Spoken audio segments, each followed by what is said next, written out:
Everyone, my name is Ashley Jones, the event director of Marketing Showcase. Thank you all for joining what is actually our first webinar day, previously known as our online events, but now we're back to live shows.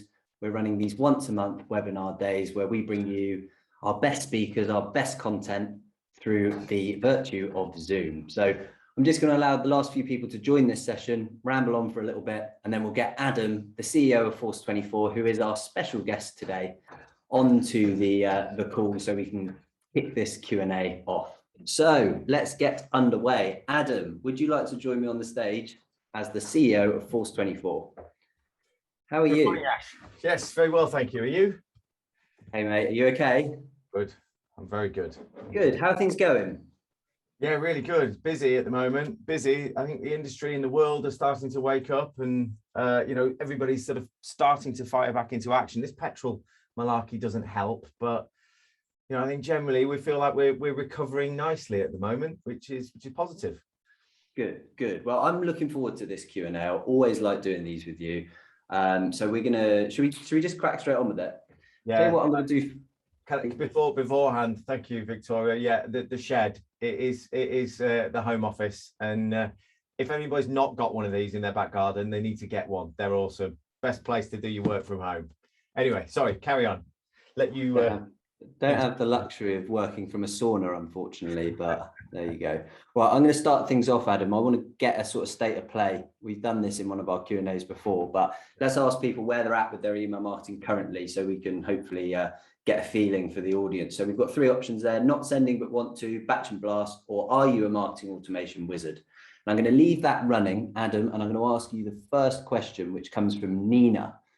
And she's talking about how she's currently sending from like a Mailchimp type platform, and she's building these beautiful graphical templates, or what she feels are beautiful graphical templates, spending a bit of time on that.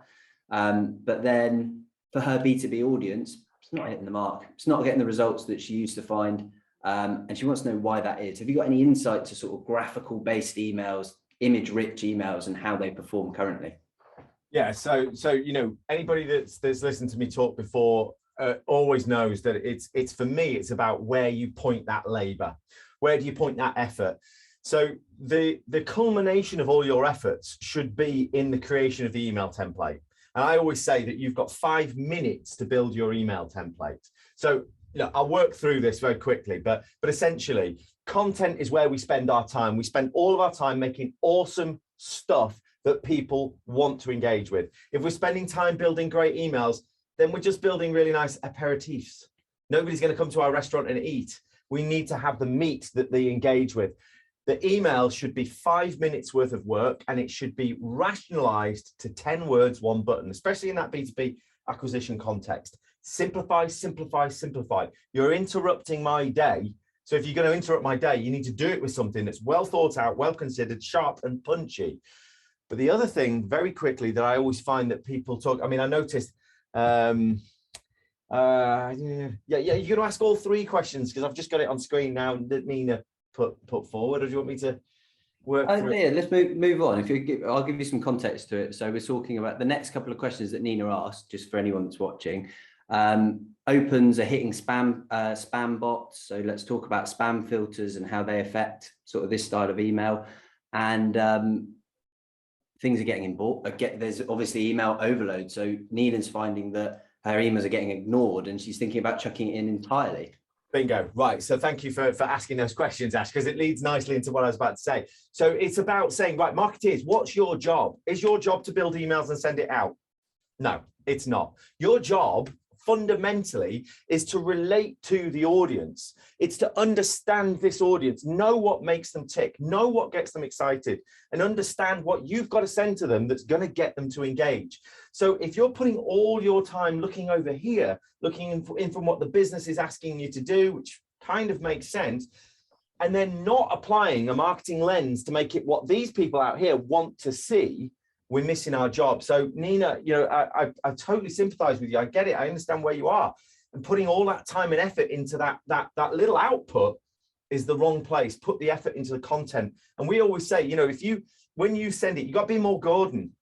more Gordon Ramsay, and that is when you're sending something, you've got to look at that email and say, wow, I would engage with that, and I don't even buy that product or whatever it is. Wow, that's awesome. Out it goes. But it's not in spending time in the email. Now, a lot of people then say, oh, I'm thinking of throwing in the towel, you know, all my opens seem to be click bots. Well, to be honest with you, one of my big criticisms of the mass blanket senders, the Mailchimps and the Sending Blues, etc., is the fact that they do the least in the marketplace to protect you from those modeled clicks, as they're called. And a modeled open. A modeled open is where I send you an email, you don't even know I've sent it or even opened it. Your what they call a pre-checker on your device opens the email, reads it, checks all the links. It's a bot, essentially. Make sure there's no spam or nasties in the back of it. And that's a bot, okay?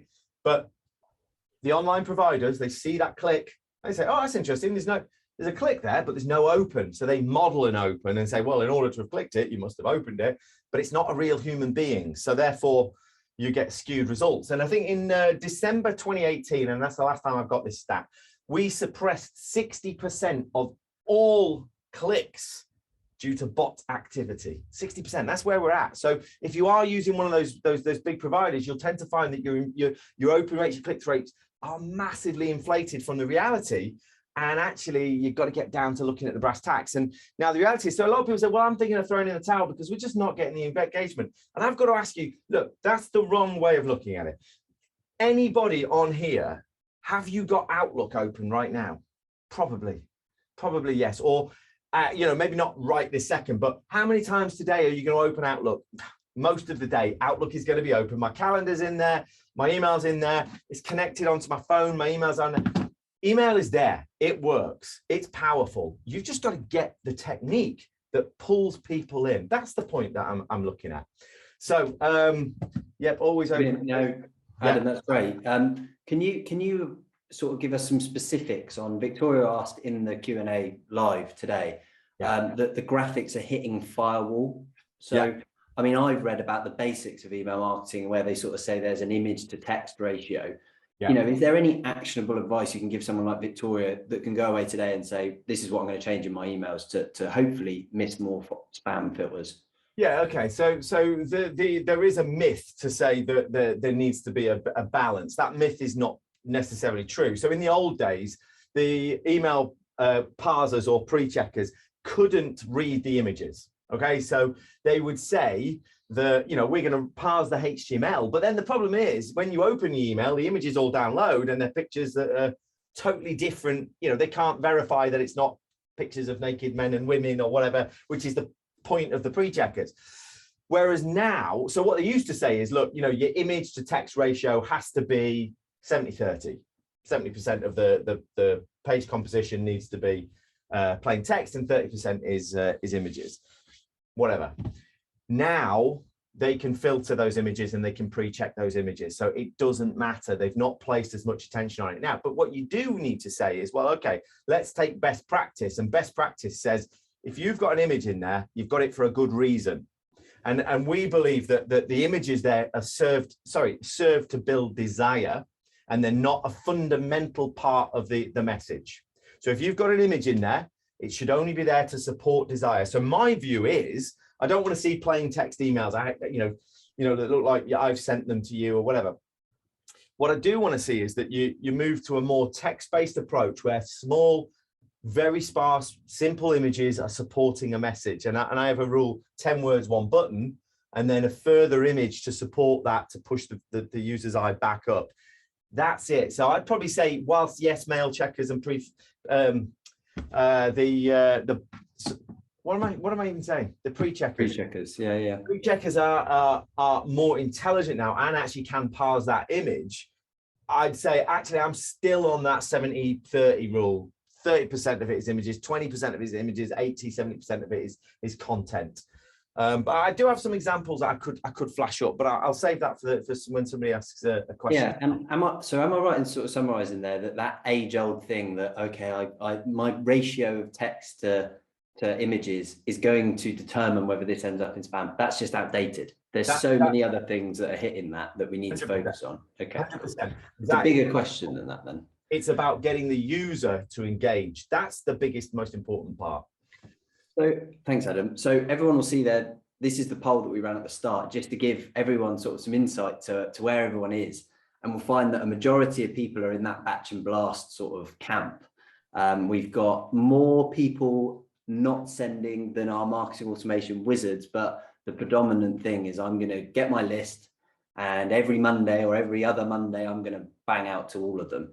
Adam, just, we're going to try and move things on. We've got a few questions coming in, but give me a short sort of summary of that and how you feel about that. Yeah, no, I recognize that that's where the industry's at. Totally get it. That's where we are. And I blame people like us. I totally do, and that's why we try and rectify this. So I blame HubSpot. I blame Mailchimp. Because what they do, they build tech, but they don't lead you through the process as to how to use it, how to get the best out of it, how to make it work. Force24 was always about saying, look, we're going to give everybody free training and support for life on a 2-minute SLA, some crazy SLA, which actually is right now is at 36 seconds, which is pretty impressive. But the SLA, Adam, SLA, just for anyone that doesn't know it. SLA is the service level agreement, which means I forgot myself. I'm not trying to trip you up there, but I'm just generally. That basically our SLA says that we will deliver training and definitely support first line within 2 minutes of you reaching out to us. This is pretty cool. But the point is, I'm saying is, nobody has a relationship with anybody at Mailchimp. Biggest sender on the planet, nobody's got a relationship with it. So how do they push down advice? How do they push down and it's all down to you engaging with their brand and learning. Marketeers are busy, and we're doing this. I often use that analogy of riding the bike. Riding the bike, I stop pedaling. Does the bike stop? If the bike stops when I stop pedaling, I'm not doing it right. If when I stop pedaling, the bike carries on, I'm doing it right. And that's where marketeers at the moment, when they stop pedaling, the bike stops. When you take a day off work or your department is out on an away day, what marketing's going on? None. Unless you're in that 27% or whatever it is, who's marketing automation wizard. You need to get yourselves out of the weeds and look down on machines that are doing this.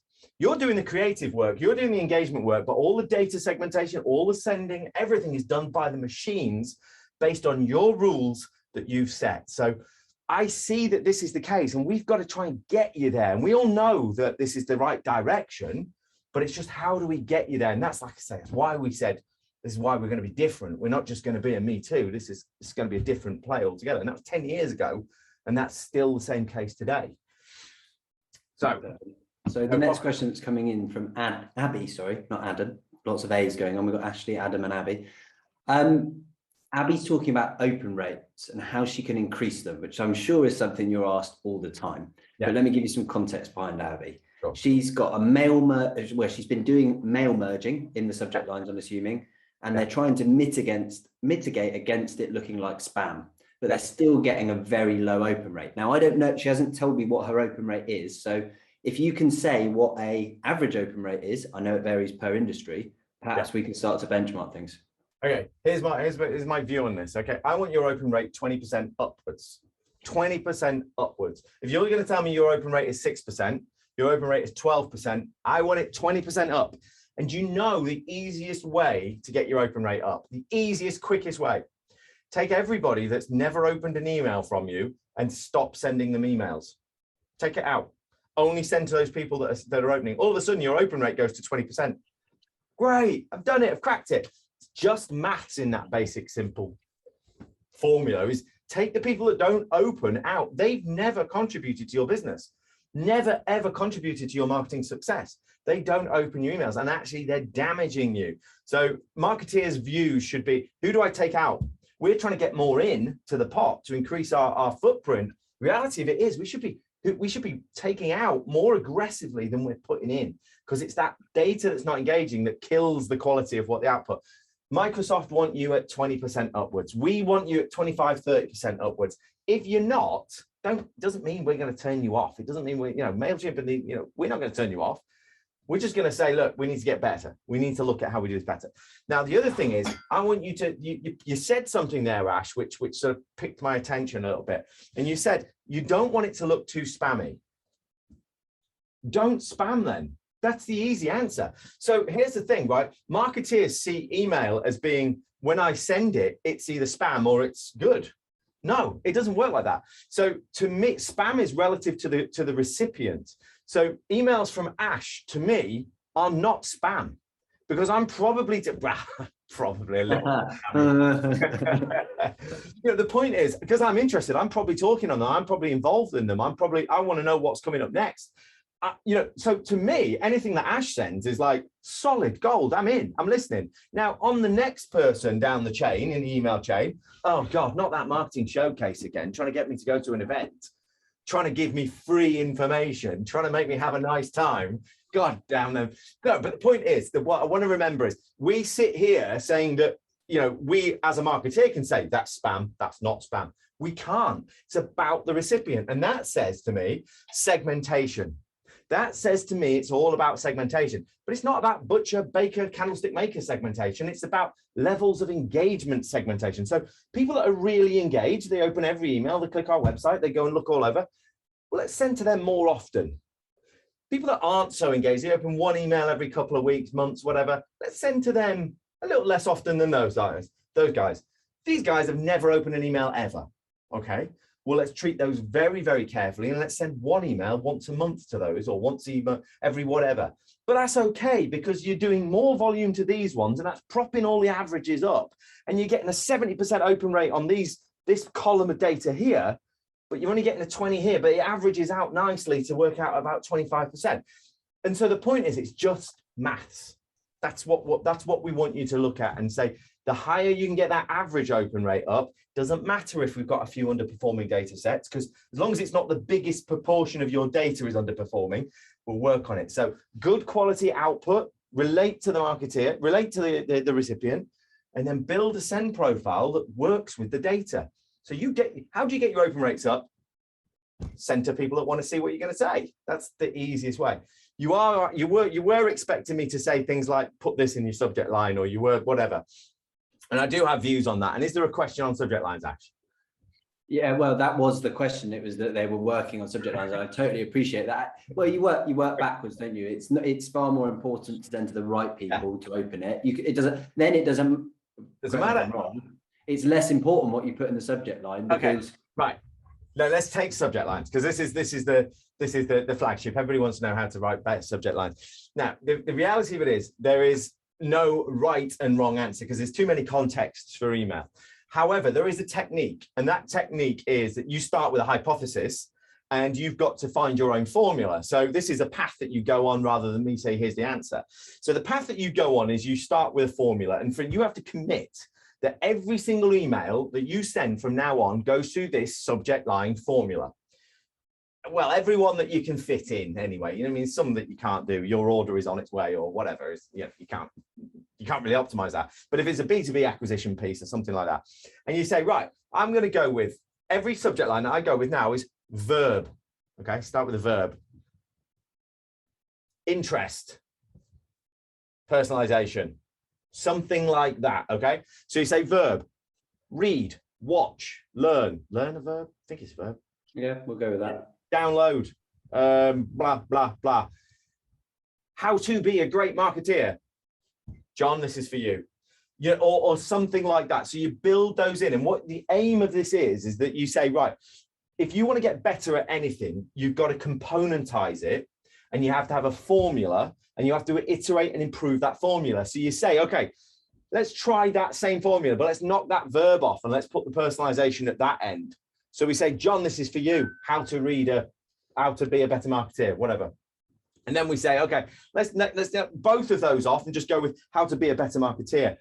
So that interest statement is the entire subject line. There are sort of just common truths about subject lines. It has to be simple, has to be straight to the point, cannot be misleading, cannot be more than, say, 100 characters there or thereabouts. It's up to you how many characters you do, but recognize that beyond a certain point, it gets pretty much dead. So, you got to get it short and punchy, and that's kind of critical.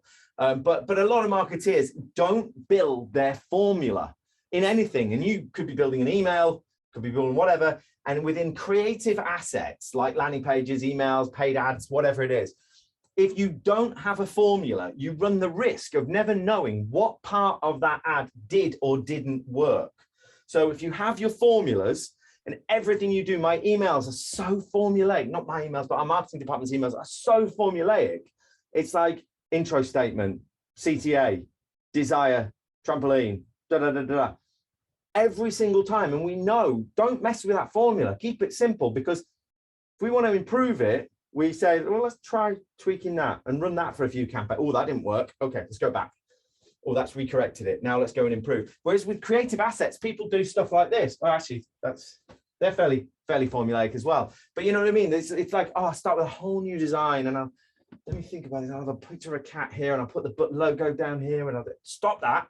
There's recognized formulas that work, that are real simple, single column, let the eye flow down, interrupt it with CTAs, call to actions, and then reinforce it with some supplementary information. And we do have a talk about this, actually, that we've done so many times. It's a great talk about the structure of email, but I won't go into that right now. What I was going to say, Adam, is this is a really good chance just to mention at the end, I'm going to pop up a poll where people can grab 10 minutes with one of the marketing automation experts to go through this sort of stuff personalized. So just hang around for the end, and I'll pop that up when we finish this Q&A. But let's move on to the next one. And Adam, we've spoken enough that I know that this question is literally, going to hit the mark here. So Ruth has asked just before I start this as well, we've got 100 people sitting watching this, and there's a load of questions in there, but I can see that not many of them have been upvoted. So it's absolutely fine if you're not going to ask any questions, but if you can go in and just let us know which are of most interest by clicking the little thumbs up, I can make sure the right questions are being asked. So just a polite request there. So let's get into Ruth's question, which currently sits at the top. So this is for small, medium companies, which I think the predominant amount of our audience are. How many marketing emails per week, month, etc. would you suggest sending? At the moment, we only send out when we have something to say, like we've got an offer, but what's your advice? So talk to me about quantity of emails and timing of those emails. Okay, so firstly, you've got to write, one part of that statement is absolutely solid gold. You only talk to them when you've got something to say. The problem is you're not working on creating something to say often enough to get actually the traction that you need. That sounds to be the problem here. So what you've got to remember is 1 in 6 is the golden rule. If you're going to take anything out of this talk today, remember the 1 in 6. I talk about it every single time I talk. If I send out an email, a sixth of the audience that could open it and engage with it and address it should about cover that ground. If I want to get you to a webinar, I need to send 6 times to the same audience, the same message, not the same message, a similar iterated version of that message. I can't just send the same email 6 times, really, really lazy marketing. But I can talk about the same webinar 6 times in 6 different guises. Obviously, I don't keep sending to the people that have already said that they're going to come, because that's what automation does, or people that said that they're not going to come or whatever, because that's what automation does. It takes them all out automatically. But what it does do is it allows you to really expose that addressable audience. I send you an email. Guys, remember, I always do this one as well. Can anybody out there remember one email they received yesterday? Think of one email. Anybody, put it in the chat if you can remember one. Put it in the chat, but you can't say the email to join this thing because that's obvious. So maybe a commercial email you received yesterday. Okay, I'll save everybody a load of time. You can't remember. Nope, there you go. Exactly my point. So as marketeers, we're here and we have this amazing recall of these campaigns that I've been running. And then the recipients out there that I empathize with and I understand can't even remember we sent it. So there is the odd occasion. What you find, Debbie, you're quite right. A video marketing company might have done it. You might have a slight interest or something they did caught your eye. That's just clever. That's clever marketing. But the majority of it sits in the melee. So our job is to get better and more engaging. So let's talk about the quantities then. So what we're saying is, look, 1 in 6 lands. Yeah, even though I'm an engaged prospect of Ash's, it takes 6 emails for him to let me know that I'm actually coming to this event today, as per today as being a case in point.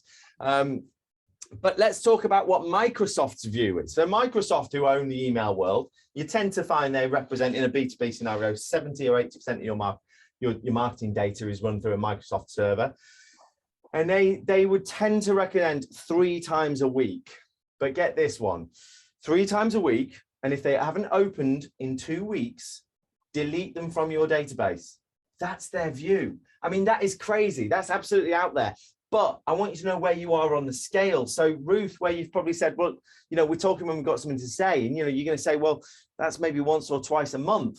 That's not enough, because we take that once or twice a month. That means it will take, if it's twice a month, 3 months to cover the addressable base. That's way too slow, way too slow. I have to email 6 times to expose the addressable base with a message, and that's just way too slow. So Microsoft's view is more in line with what it should be, and that is, you know what, I'm happy with once or twice a week. That's where I would want you to be. But that's not a common for all. I want you to have your most engaged people that are loving what you're saying, getting 1 or 2 a week. Next tier down, getting maybe 1 a week. Next tier down, getting 1 every month or 2 months. So these are the people that aren't engaging with me. So it's about splitting it like that, and you can really sort of power it up. But it's not about writing loads of different content. It's about just playing with the volumes of who you include on this campaign, who you don't include on it. You know, part of automation just does that for you. It's kind of what it does. It's all easy stuff. So just to answer that question, you know, 3 times a week's Microsoft advice. My advice on a B2B brand like yourself, once every 7 days. Why once every 7 days? Because when we send out an email, what we don't realize is happening is, like I said to you before, 70% of it lands at Microsoft. The other 30% lands of it with Google. Yeah, so I send an email to 10,000 people. I think I'm sending it to 10,000, but I'm not. I'm sending 70% of it to Microsoft. 70% of it goes to Google. They then get 7,000 emails. They thank you very much. Great, let's have a look at this. And they then look back at your reputation score. And your reputation score has a lifespan of about 7 days. So what that means is you've done some great work. You've sent out an email campaign. Everybody's loved it. You got a super high reputation score. 7 days after that, you're back down to 0 or very close to 0. So all of the great work that you did in building a great reputation here has been lost because you've left it too long until you sent the next campaign. So you didn't ride the crest of that wave. So if you can go every 3-4 days, you are constantly just topping up on this goodwill. So your deliverability goes to grade A. If I could click a magic wand and make your deliverability grade A tomorrow, it'd make 5-10% difference on your open rates. Well, it depends where you are, really. If you're really bad, then you know you wouldn't get that. But if you're really good and you made it amazing, that's about where you'd be. So it's important that you recognize that you've got a responsibility to the email platforms, Microsoft and Google, to talk regularly, a responsibility to the audience to understand their ideal frequency of how often you should be sending to them, and your obligations to the business are get leads in without pissing them off. And that's the difficult dilemma that you've got to balance in your department that says, I've got the cadences right.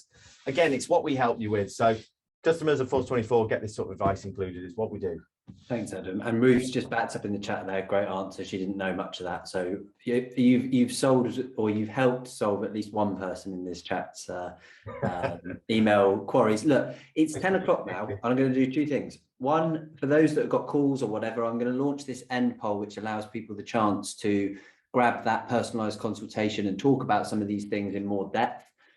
If you're interested in Force24's platform as well, you can grab the price guide via that. So before we see people shift off to their next meeting, let's do that. Fill out that poll for me. Adam, we've got, well, if you're okay for time, what I wanted to do is there's a few still unanswered questions. If we can answer them in quick fire format, just to close off this session, I think everyone would appreciate it. Is that all right? Yeah. Cool. Right. So now this is a loaded question to start with. Sam's asked, what publicly available email marketing platform would you recommend the most? We're using Mailchimp, but it's so maybe slightly biased, but you know, if you can give any sort of reasons, back that up. Why should we be looking at Force24 over, say, Mailchimp or any of the other players?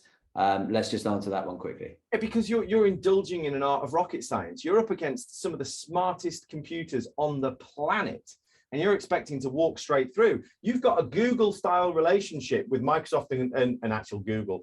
That you didn't realize you had. You know, you wouldn't expect to just perform SEO on your own website and nail it unless you're an SEO specialist. You go to an agency, you go to a specialist SEO agency. You have got the same level of tech protecting the inboxes of your recipients as what Google uses in their algorithm. Maybe not quite as advanced, but it's similar. It's somewhere similar. And you're entering it into this world where I noticed there that Mailchimp take over GDPR. Well, you're entering it into this world with American companies that A, don't understand our territory, number one, the laws of our land, number one. Number two, they're actually not providing that dedicated support and advice. They're thinking they can handle it all at what they call the MTA layer, which they can't. They just can't. You can't, because the Mailchimp's responsibility is 30% of the argument, 30%. 70% of the deliverability, getting good open rates to converting it into business, is your problem. So who's helping you with that? Not Mailchimp. So when you talk about which publicly available, I say it doesn't work like that anymore. I say that, you spend £1 on Mailchimp, you'd spend £1 on Force24. It's not that it costs more money to come to something like Force24. It's the same price. The difference is that we give you this free training and support. We say, come on, you're not doing it quite as we want you to do it. We want you at that 20% rate. And this is how we're going to get there. And this is how we're going to do it. And that's the bit, that's the difference. It's about, if you want to get business, which of course you do, you've got to go about it in a new way. Just spamming Google ain't going to work anymore, as it wouldn't from an SEO point of view. Backlinks. We used to be able to get an Indian company to make 1 million backlinks and we were number 1 on Google. That's essentially what we're doing when we're batch and blasting. That's gone. It's changed. It doesn't work like that anymore. It's now about quality, as that's the way the internet's going. So you need quality and you need quality support. So I would say that's where you need to be. Force24. Okay. You mentioned it quickly, but Debbie, that's the next last question. Mailchimp have been taken over. This is news to me, to be honest with you, Adam. I kind of got to slap myself on the wrist here, but I understand Mailchimp have been taken over. They've been purchased. And what implications does that takeover have on the general data protection regulations as we know it? Okay, none, because it was always uncompliant. So the interesting thing here is, we all used Mailchimp based on the fact that Safe Harbor made it. Safe Harbor. Safe Harbor was the old one. Oh God, it's so long ago, I've forgotten. A legal framework. Crikey, I've done so many webinars on this. My mind has gone west. Technically, when you upload data to Mailchimp, you're shipping it to Atlanta. Right, that's fact. You're not allowed to do that. That's illegal. In 2018, actually, the Privacy Shield was the original. Safe Harbor was the one that demised in 2018. That went away, or 2019. So the legal framework for you to ship data into North America went. And actually, what you need to do is you need to have a standard model contract clause with Mailchimp. Who's got one of those? Nobody. So we're processing data into Mailchimp illegally. But if you download the model clauses and you fill through the paperwork and you get, and by the way, it's one document for the entire company, all of Mailchimp. You don't get to say what goes on the terms of that agreement. And of course, Mailchimp have written it in line with their own data practices. And of course, it's all loaded in their favor. So you basically need to say, yeah, okay, I'll sign that, whatever. But nobody's even done that. So the reality of it is nothing has changed from the purchase of Intuit. Nothing at all. Intuit purchased them, great, whatever, still based in Atlanta, still shipping data out to North America, which, by the way, from a point of data privacy, is equal to that of China. China, the state owns the data. In the USA, state has access to all data. That's why the ICO, or in the EU, sorry, the ICO in the UK does not deem North America and China to be adequate in terms of data hosting. So it's a big problem. The whole world should be talking about this right now, and most businesses out there are in some way breaking the law, which isn't ideal. But we kept it simple and we said, look, we're based in the UK. Servers are based in Glasgow and London. We've got data centers in Glasgow and London, and yeah, data doesn't leave the UK, which is great until you actually send it. So that's quite an important point, and thank you for bringing it up. But but the purchase doesn't affect it. This is generally, we're still as we were. Yeah, we've got another one there about what software do you recommend? I'm going to click that as answered. I'm just rounding off to check. I want also people to get the time to grab a coffee before the next session. But Adam, what I'm going to do with these last few questions as I just read through, I'm going to copy and paste them. I'll send them over to you. I've got their details. You can answer them afterwards personally or send them on to one of the team. So just before everyone goes, I'm going to round off this session if that's okay. And I'm going to ask everybody to pop a round of applause or a thank you in the chat for Adam for taking his time to send us through that. He's a very, very busy chap. So the fact he's taken 30 minutes with us, I always appreciate it. And I'm sure you guys do too. Look, Adam, you've got the chat open. I know you do. If that doesn't, give you a little smile on a Tuesday morning, there you go. Good. Thank you. Okay. And obviously, Hi everyone, thanks for watching another recording from Marketing Showcase Online. I hope you enjoyed it. Just to let you know, we've got all of the recordings uploaded to our brand new YouTube channel, so go over there and check it out if you want some more great content. We run these events once every month, free of charge, so head over to our website to grab tickets for next month's event. I look forward to seeing you there.